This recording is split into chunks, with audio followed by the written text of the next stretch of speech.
Hi friends, இப்போ மக்கானா செய்வோமா? அதுக்கு தேவையானது மக்கானா எடுத்துக்கோங்க. மக்கானா, அப்புறம் கருவேப்பிலை, கொத்தமல்லி பொடியாக அரிஞ்சிக்கோங்க. வெங்காயம் கொஞ்சம் பொடியாக நறுக்கிக்கோங்க. தக்காளி கொஞ்சம் பொடியாக நறுக்கிக்கணும். பூண்டு 2 நசுக்குங்க.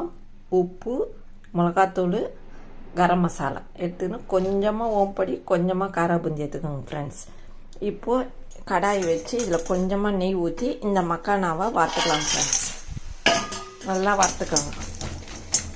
இப்போ நல்லா வறுத்துக்கணும் ஃப்ரெண்ட்ஸ். இப்போ இதை ஒரு கிண்ணத்தில் கொட்டிக்கலாம் ஃப்ரெண்ட்ஸ். ஒரு கிண்ணத்தில் கொட்டிக்கலாம். இப்போ கடாயில் கொஞ்சமாக எண்ணெய் ஊற்றிக்கலாம் ஃப்ரெண்ட்ஸ். கொஞ்சம் தான் ஊற்றும். இந்த பூண்டை நல்லா வறுத்துக்கோங்க ஃப்ரெண்ட்ஸ்.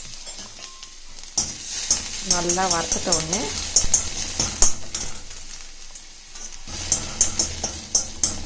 நல்லா செவக்க வறுத்த உடனே இந்த தட்டில் இருக்கிற மிளகாத்தூள், உப்பு, கரம் மசாலா போட்டு இதில் வறுத்தலாம் ஃப்ரெண்ட்ஸ்.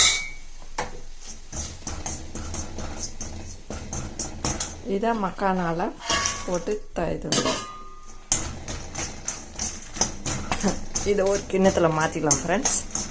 இப்போ இந்த வறுத்ததை இந்த கிண்ணத்தில் கொட்டிடணும். இதில் பச்சையாக வெங்காயம், இந்த பச்சையாக தக்காளி, இந்த கருவேப்பிலை, கொத்தமல்லி, கொஞ்சமாக ஓம்படி, கொஞ்சமாக காரா பூந்தி இதில் தூவிடும்.